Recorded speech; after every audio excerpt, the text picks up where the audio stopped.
Cashew nut salad তৈরি করতে হলে প্রথমে আমরা 3 কাপ পরিমাণ মুরগির মাংস নিয়ে নিয়েছি হাড় ছাড়া। তারপর এখন পরিমাণ মতো আমরা লবণ দিয়ে দিচ্ছি। তো 1.5 চা চামচ পরিমাণ মরিচের গুঁড়ো দিয়ে দিলাম। যারা জাল কম পছন্দ করেন তারা একটু কমিয়ে দিবেন। এনাফ। গোলমরিচ আদা হাফ চামচই দিবেন, হাফ চামচ। পরবর্তী 1 চামচ রসুন পেস্ট। তিনটা আমরা এখন এর মধ্যে ছেড়ে দিব।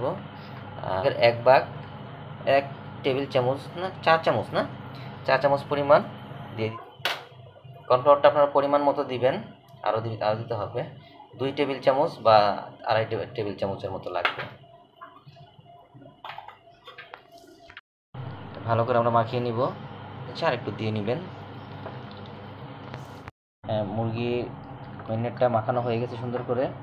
আমরা এটা আধা ঘন্টার জন্য রেখে দিব। তৈরির জন্য আমরা 100 গ্রাম পরিমাণ ক্যাশনাট সালাদ নিয়েছি, ক্যাশনাট নিয়েছি, বাদাম নিয়েছি, কাজু বাদাম। এখন এটা আমরা হালকা আঁচে আমরা ঘি দিচ্ছি। ঘি এবং ঘি আঁচে দিলে বাদামটা পুরো জায়গায় দিতে লাগবে।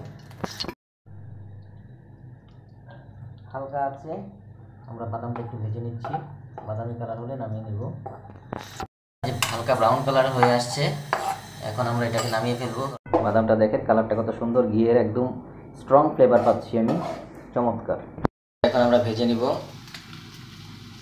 ম্যারিনেট করা মুরগিটা এখন আমরা ভেজে নেব। ট্রাই করবেন আলাদা আলাদাভাবে দেওয়ার জন্য, তাহলে একটার সাথে একটা লাগবে না। চিকেন ভাজাটা প্রায় হয়ে আসছে, আর একটু হবে। চিকেনটা আমরা ভেজে নিয়েছি, দেখেন কতটা সুন্দর হয়েছে কালারটা। প্রথমে আমরা ঘিয়ের মধ্যে গাজরগুলো ঢেলে দিচ্ছি। গাজরটা ভাজা হয়ে আসলে এর মধ্যে টমেটো দিয়ে দিলাম। সর্বশেষ শসাটা দিয়ে দিলাম। আপনারা যারা ক্যাপসিকাম পছন্দ করেন ক্যাপসিকাম দিতে পারেন, কিন্তু এখন আমরা মুরগিটা দিয়ে দিচ্ছি। মুরগিটা দিয়ে বাদাম দিব, বাদাম দেওয়ার পর সস দিব। আমরা বাদামটা দিয়ে দিলাম। বাদামের পরিমাণটা বেশি দিবেন, তাহলে খেতে ভালো লাগবে। এখন আমরা সস দিয়ে দিব।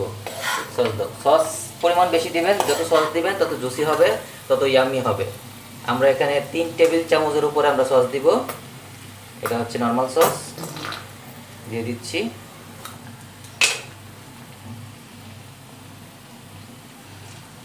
একটু দাও, বাস এনাফ। আমরা দিয়ে দিলাম পরিমাণ মতো। সয়া সস দিতে হবে না, সসটা বেশি করে দিয়েছি জুসি হওয়ার জন্য, খেতে ইয়াম্মি লাগবে। গোলমরিচের গুঁড়ো দিয়ে দিচ্ছি উপরে। সয়া সসটা আমি দিয়ে দিয়েছি। আর হচ্ছে লেবু চিপে দিব 1 টেবিল চামচ, 1 চা চামচ পরিমাণ।